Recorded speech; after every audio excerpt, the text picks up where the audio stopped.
देखंतु जेएसडब्ल्यू भारत रे गोटे बड़ स्टील कंपनी जोटा कि ढिंकिया अंचल रे गोटे 13 मिलियन टन रो स्टील प्लांट पाई आगुरु शिलान्यास होता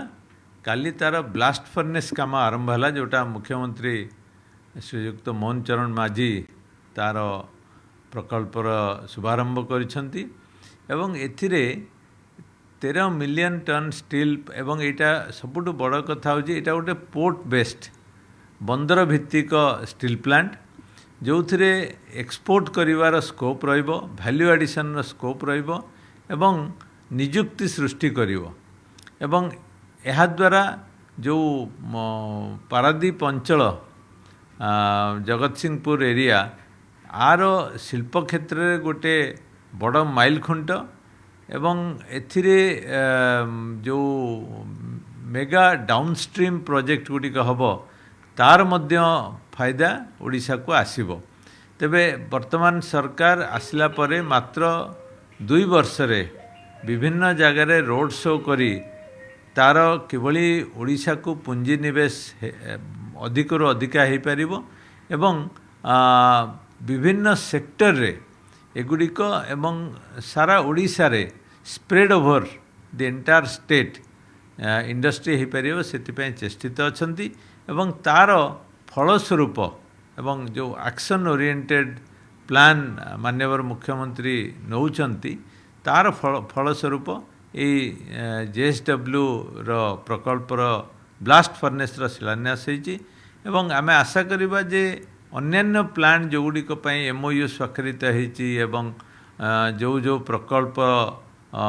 को प्राधान्य दिया जाइछि सेगुड़िक केते जल्दी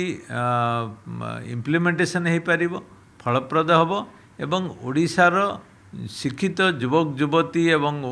लोक माने काम पाइबे एवं ओडिशार अर्थनीति रे एगुड़िक गोटे बड़ बड़ माइल खुंट